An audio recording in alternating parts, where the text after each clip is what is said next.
Alright, so we are back from where stuff, and I'm standing by the gate because I mean we're gonna go do stuff out of town today.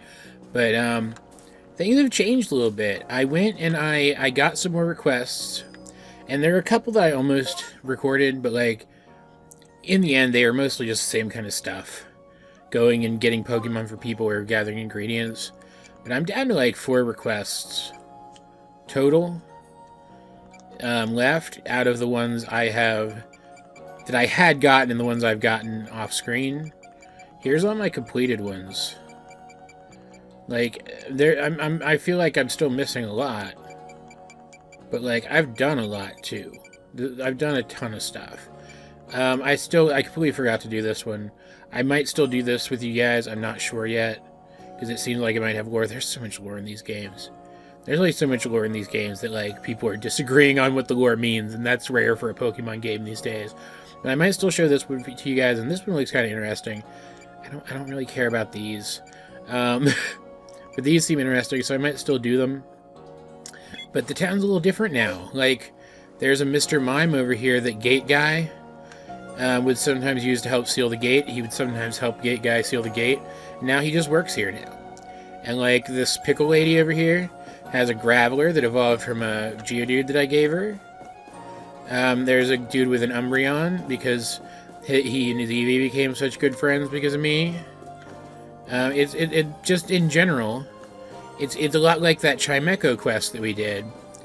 People in this town are like obviously, demonstrably becoming more comfortable with Pokemon because of Hero's efforts to help them, and it's very, very cool. And it's stuff that like you have people in the fandom arguing that this is like changing history or whatever, that we're like changing what actually happened, but that can't be possible because the implication here is that it was our interference here, our doing all of this that caused the Sinnoh region to grow into what it was anyway. Like, we're the ones who helped people to realize that maybe this region should be called the Sinnoh region instead of Hisui. Like, that is part of the lore of the universe now. That at the very least in my continuity, Hero is responsible for the modern Sinnoh region existing as it does. And I think that's pretty stinking cool. I'm back to my regular team, and they have all leveled up now. Quite a bit.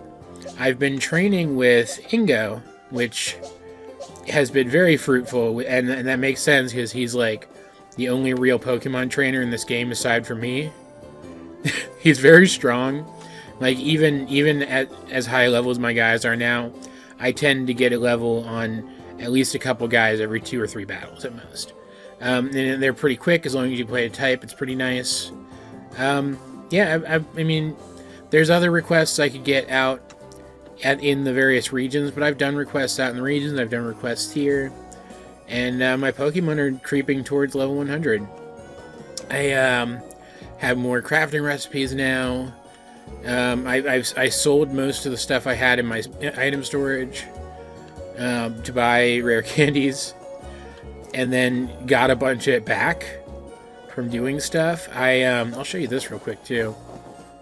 Well, I have a second. I gave some away, and I didn't have some of them because I had evolved and stuff. And I'm keeping some in different boxes, but I'm on my way towards. I miscounted here and put 3 here when there should have been 4. But I've started a living Pokédex, which is something I'm not going to do in the course of the Let's Play, but I'll do that in my own time. Like that's pretty good, right? I think that's pretty solid. Again, like the Geodude that I mentioned evolved into that Graveler back there was my Geodude that was in here because I had already given my other one away. There's some of my other guys. Like released my other ones. Because I've just kept one of each and released what I didn't need. Like, I'm at the end game. There's really nothing left to do at this point that's worth showing, except heading out and doing the legend stuff, the legendary stuff. I did confirm in between episodes. I also confirmed prior to this episode that I have my camera connected today, so that I don't have to use my backup camera for 3 whole videos. Ugh. But I did go ahead and check. Darkrai, Shaman, and Manaphy are all... Which one's closer? Fieldman's Camp, probably. Also, I'm getting... Hold on a second. Okay, geez. They are all DLC. So they are not part of the core Pokédex, and therefore I didn't need to get them. I'm still glad that I showed them off, though. And there is some implied DLC for this game already, stuff in the game for it. I don't think it's going to turn out to be DLC. I think it's going to turn out to be content. But somebody did find a mostly non-functional, but still fully textured, not completely pathfinded, but like fully textured modern version of a player's room, in-game room in the game, which is very cool. It implies that at some point in the production of this game, I don't need that, we were going to start out in modern times and then come to the past, instead of just being dragged to the past, which is very interesting. I'm getting boss music. Where's the alpha? I don't see him. So is anything going to trigger him when I walk by here? There he is. Hi, Gyarados. Let's try to catch him real quick. I've got 6 jet balls. I can probably hit him with a jet ball, right? Or not. Seriously? Because I hit him in the water? God dang it, I don't actually care. Though Hero does always find himself drawn to angry Gyaradoses in lakes. He shouldn't let himself get distracted here. And you can see I've got quest marker back there at the exit, because it's leading me to the other 2 lakes. Because I can do these in any order. I'm not sure what this is going to entail. If there's going to be like noble style fights, regular battles, or some combination of the 2.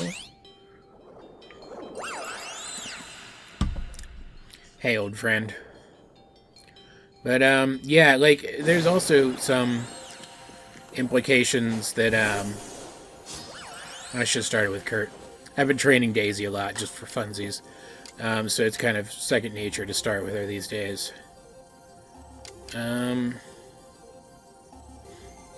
Shoot, I don't want to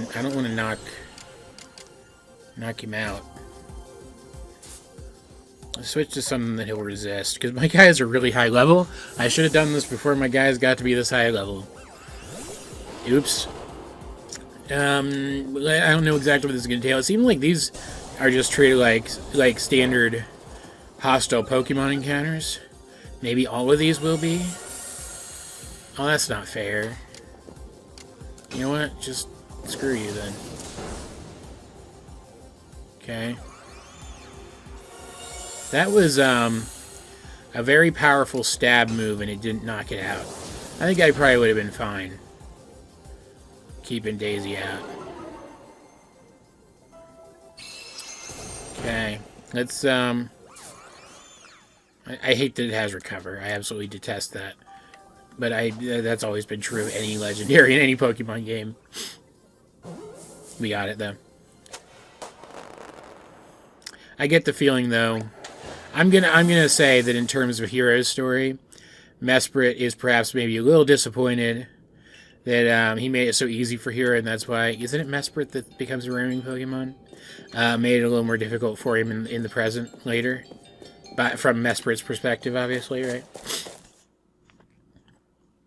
Meanwhile, Hero's thinking, man, that was so much easier than last time, right? It's just cool little details that I think are one of the benefits of me headcanoning this is the same character. Though it is almost definitely supposed to be the same character from either the original Gen 4 games or the remakes. Let's be clear about that. It is, in this case, literally the same character. Let's, yeah. I'm gonna have to like battle with it to get more information, but I mean I don't particularly care. Go back to the village so we can jump to the next place. I can't just go from one region to the next, which I mean makes sense lore wise because we would want to go back and take stock and stuff. I have one to sleep, but I don't think it really matters. Let's just keep going. Because like there's no real consequence to the day-night cycle aside from like timing certain quests, right? I do like that it's in here though.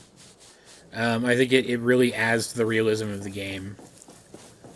And can't believe I'm saying that with a straight face about a Pokemon game. Yeah.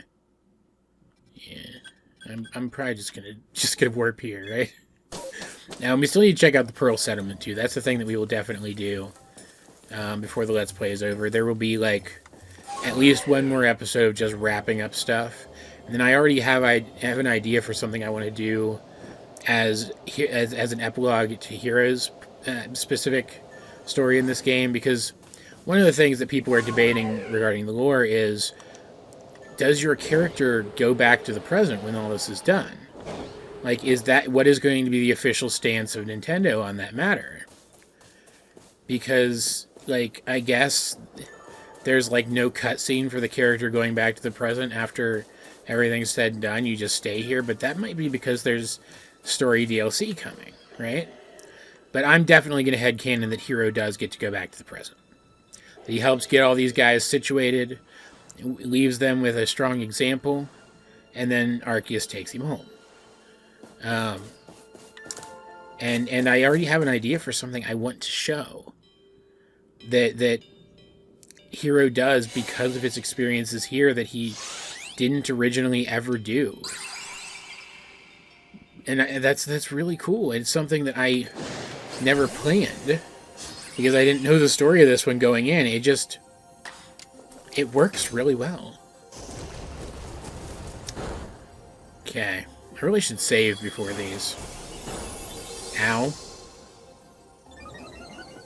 Okay, that's not fair. Screw that.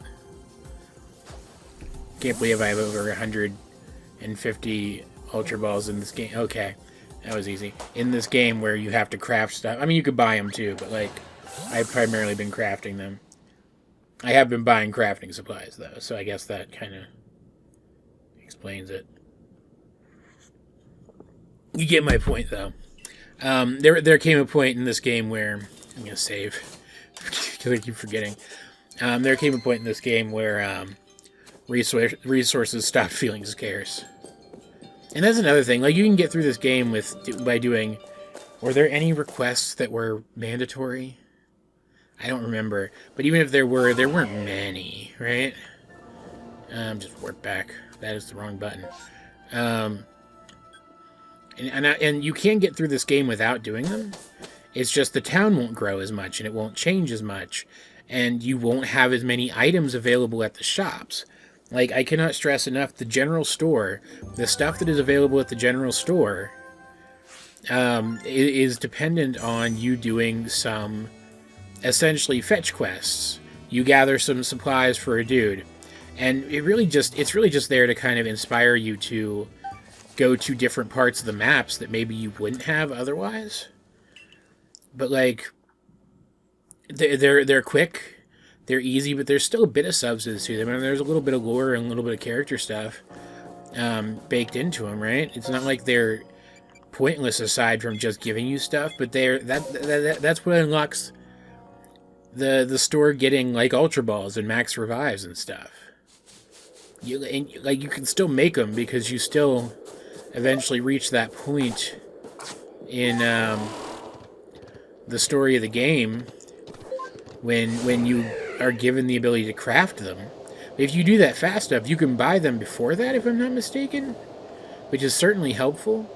And buying them is sometimes going to be easier than crafting them. I guess we have a little bit of extra time. Let's just go to the Pearl Settlement. I mean, I technically have it unlocked because I had to go up there to fill out the map. Like, here's the Pearl Settlement. It's just the Diamond Settlement with Pearl colors. But I like it. Like, one of the best... There's somebody standing up there. Is that Irida? I don't know. Let's go see. Yeah, it is. What does she want? Talk to her in a minute. One of the best Wisp hiding places was, like, right here behind this teepee. Or whatever this kind of building would be. I actually kind of want to know the answer to that.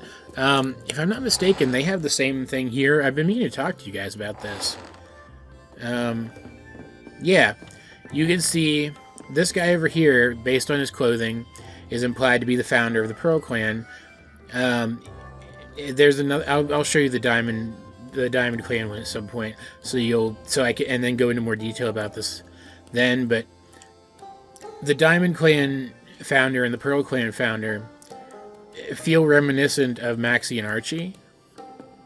And then this guy, that I agree with some people in the fandom that this is probably the ancient hero that we hear talked about in this game. Looks like, oh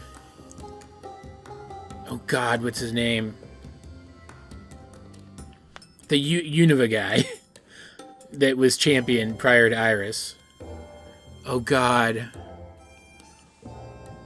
I feel bad because I like him. You know who I'm talking about, though. And I have a theory about this, that he was the original, that he was one of those Celestica guys.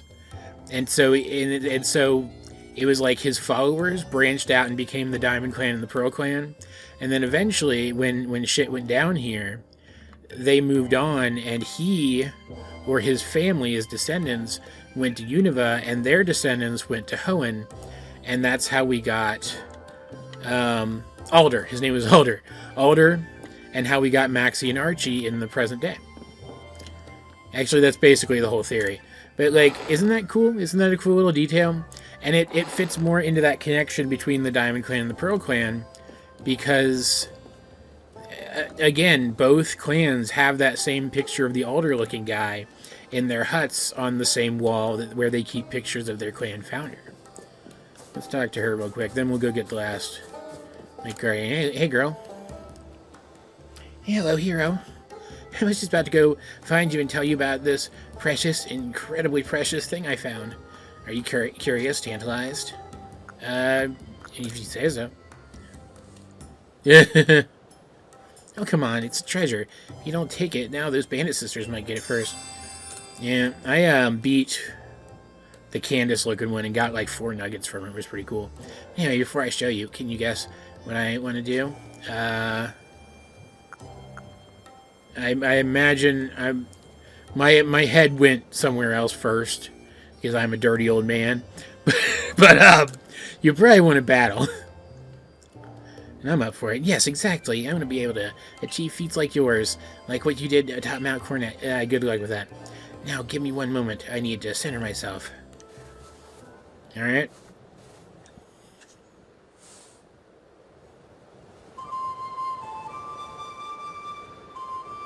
Pretty. Is there a purpose to this, or are we just chilling for a second? Is this part of the centering yourself? Doesn't make sense. Music helps people kind of find their calm, you know? She's pretty. Like, she's a Pokemon character, but she's a good-looking Pokemon character, and she's pretty. Like, she's drawn very pretty. My partners and I are going to get stronger and travel all across this wide world. Yep, and eventually your family's going to end up in Kalos, and they're going to and descend Serena. Definitely. Like, she's definitely Serena's ancestor, right? Are they all out here at once? Of course they are. Okay, cool. Like, Glaceon I can take out fastest, so I'll just do that first. Then, after that, Espeon's the biggest threat. Flareon, unless she has, like, some really interesting move on it, probably can't really do anything to Daisy. Let's not kid ourselves here. I kind of wish I still had Crunch on Daisy. I wanted some coverage against Dragon types, which I have encountered very few of in this game, but I, for some reason, convinced myself I needed coverage against Dragon types. So I got rid of Crunch for Play Rough, and now I wish I hadn't. But, you know, I'm also, like, 60 levels higher than these things, so I don't even have any reason to worry. Anyway, just end it, please.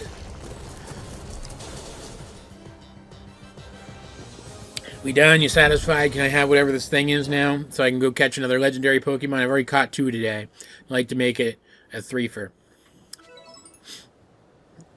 That black screen where it shows the experience. I'm pretty sure that's a loading screen, too. It's like a stealthy loading screen, too.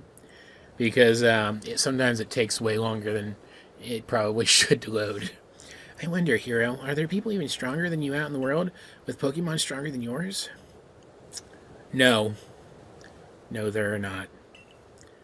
I'll just have to find out myself, I suppose. Here, the treasure I promised you. Thanks. Lustrous Globe. Oh!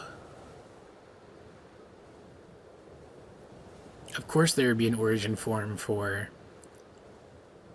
Of course. I bet if I go to the Diamond Settlement right now, too, Adaman's there to battle, isn't he? And he's going to give me an equivalent of this for Dialga. I'll have to do that at some point, but we've already seen Dialga's origin form. And they are called origin forms. I looked it up. Man, I'm very curious as to what Palkia's is now, because I'm still unspoiled on that. Palkia, and since Mighty Palkia is with you now, I'll entrust the Lustrous Globe to you, too. Yep, I do control your god. Thank you, Hero, for everything. I think she's bitter that I'm the god to her god. Or is she chill enough that it doesn't bother her? Or is she pretending like it doesn't bother her? You have to summon Sneasler. Yeah. Yeah, it's starting to grow on me. I'm just being an ass to be funny at this point. He just moves kind of awkward. I do look. You can see my little eyeballs poking out of the basket. Isn't that adorable? Hey, Kadabra, don't mind me. I'm just gonna fly past you.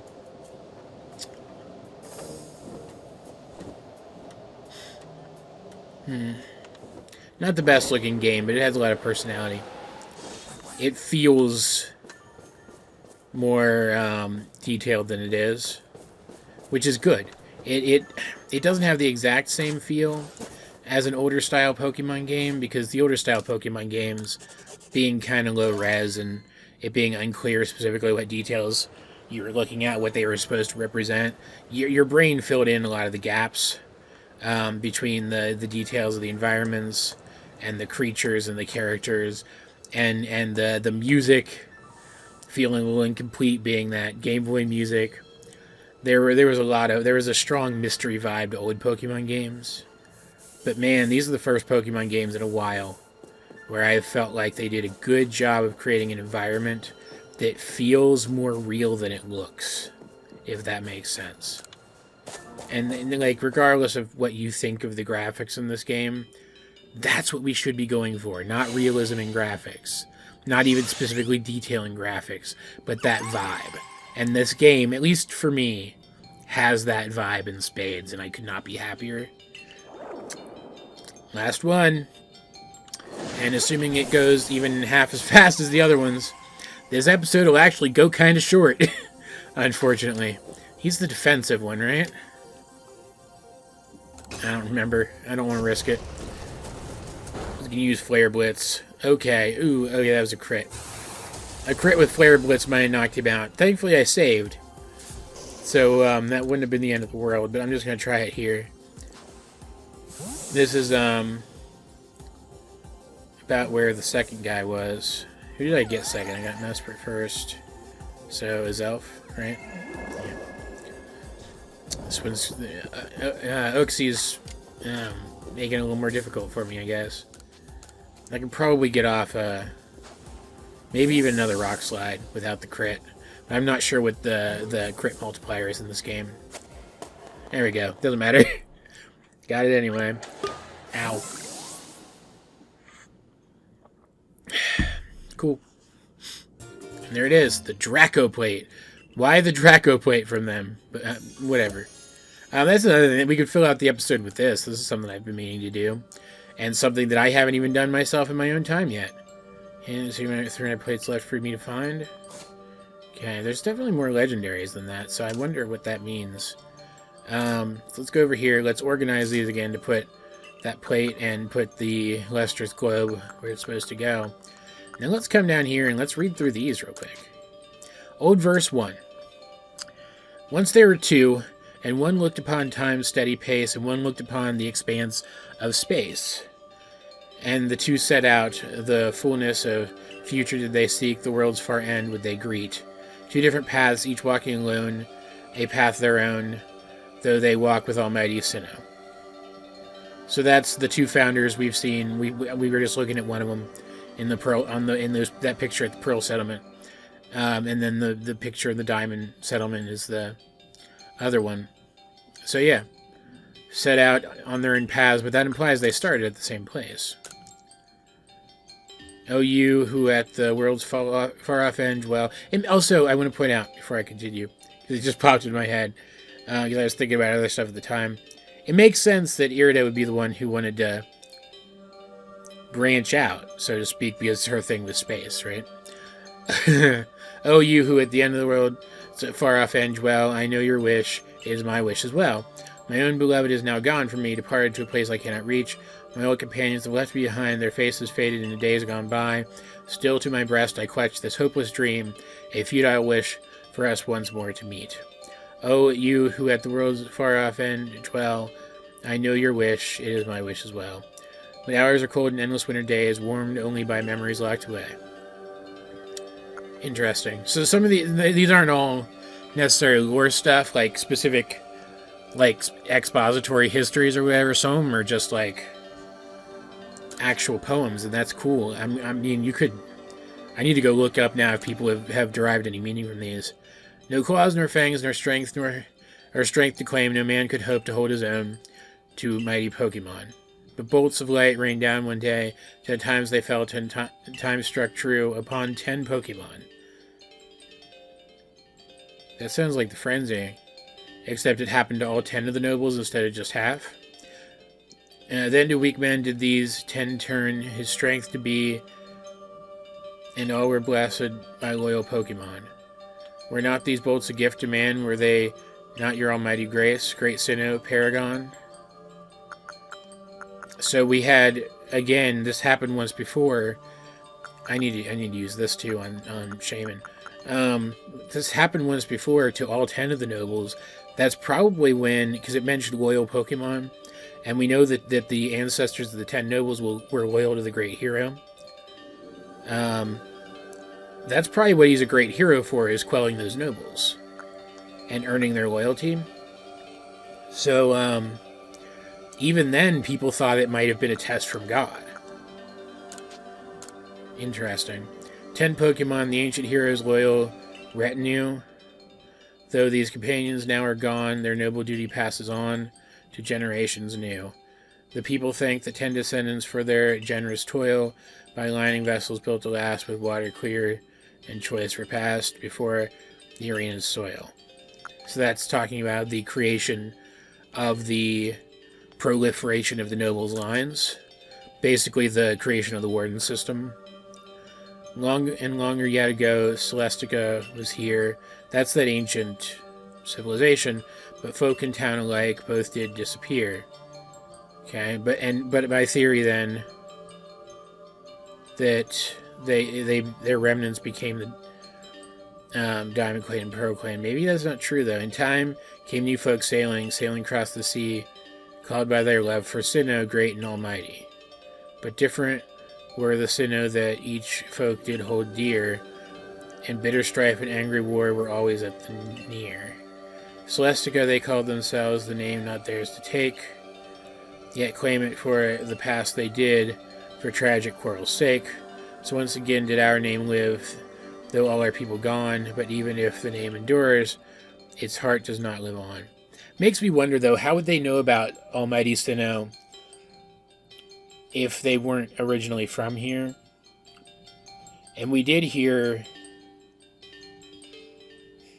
The Diamond Clan founder and the Pearl Clan founder could have been setting out from wherever this other place was to here.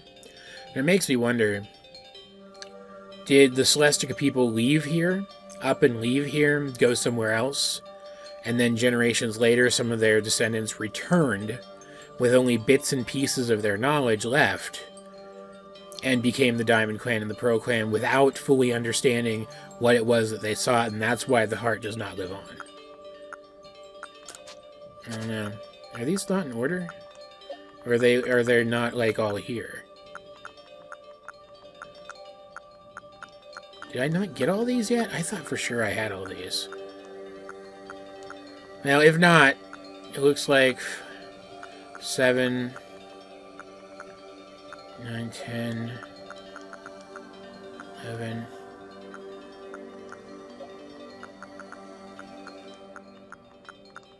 Like I'm missing maybe 3? You guys just have to find them yourselves. I don't know. I'll go back through and see if I'm missing any, but I didn't think I was. Whatever. Throughout Heat plates lie scattered, plates with power, all diverse, forever lasting, each inscribed with eternal prayers verse. Hold on a second. There should be 20 altogether, right? Through space. Did I get the ones in Alabaster Icelands? Maybe that's what happened. Maybe I didn't get those yet. That's probably it. I'll look them up in a second for you guys. How about that? This is going to run a couple minutes late, though, because I'm rambling. Through space and time, will they bear secret wishes for the universe? Okay. I set the bones of Pokemon adrift upon the river. I let my memories flow on adrift upon the river. Into the ocean they will flow, perhaps around the world to go. How many bones and days now gone have I now set adrift from me? How many bones and days to come will I yet set adrift to sea? While every gift with which I part takes a sliver of my heart. And that feels incomplete. It feels like there's supposed to be another line after that. But that implies that in ancient times there was a closer relationship between humans and Pokemon here than there is today, which is interesting. 'Twas long ago, hearing the name Hero, he led his retinue 10 Pokemon against the almighty Unknowable. In battle did his valiance proclaim, at last the strength of humble humankind. The great Unknowable approved this feat, and to its domain of no place returned. Okay, so that's talking about... Okay, back then it was a test by Arceus. He had to oppose and prove himself to Arceus.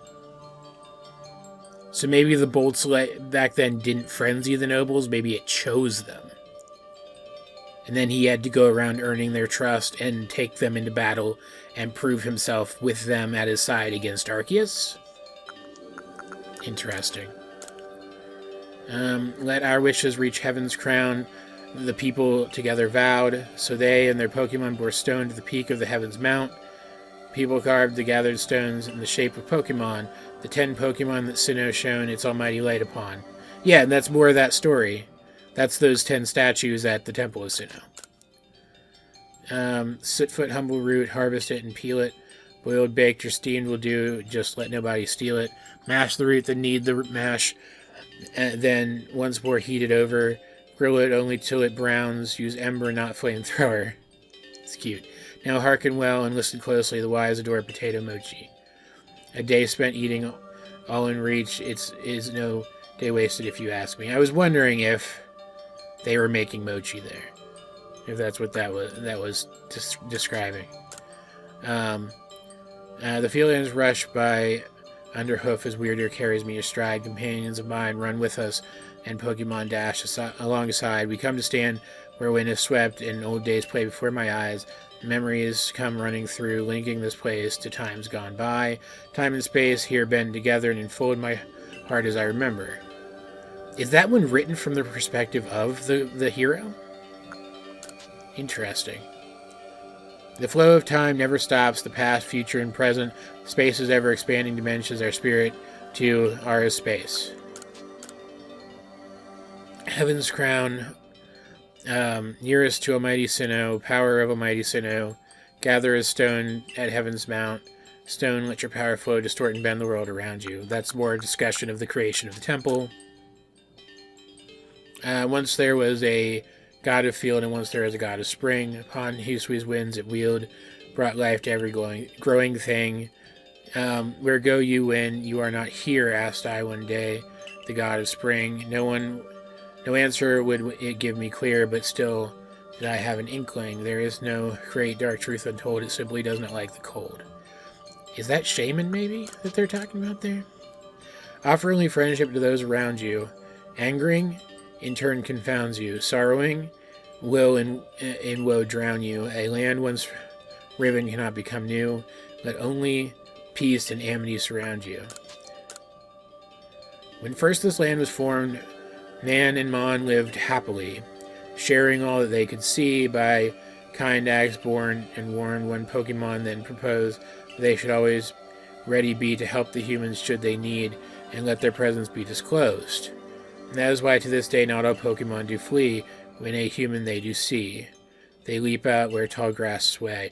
That's just a different version of that lore bit from the Canalave Library. Okay, so we have...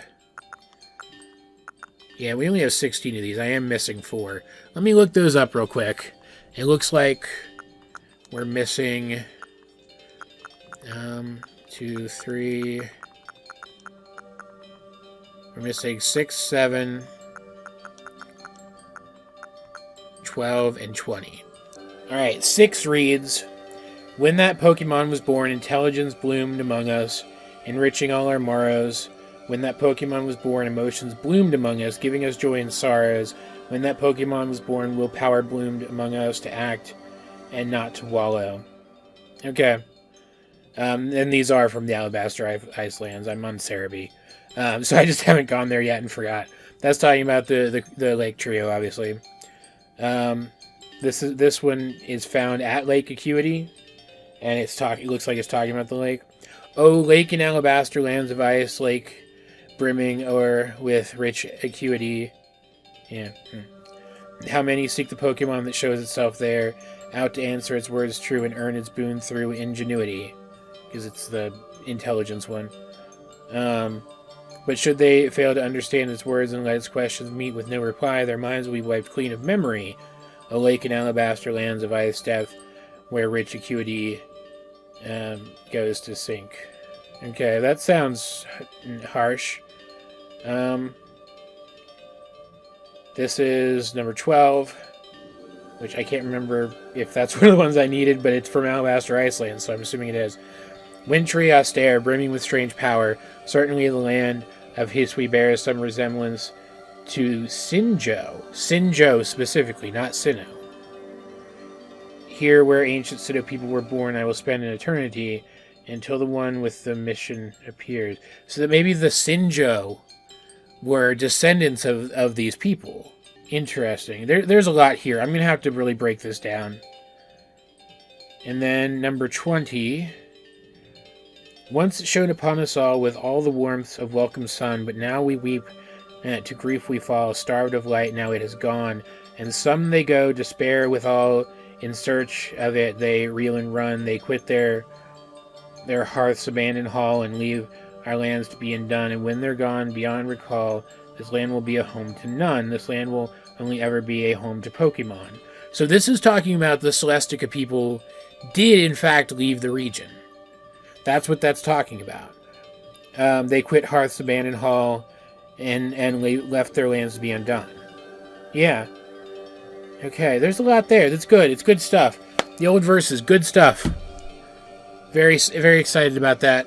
It seems like we're pretty close to getting the rest of the plates, too, at which point we'll read through the plates, too.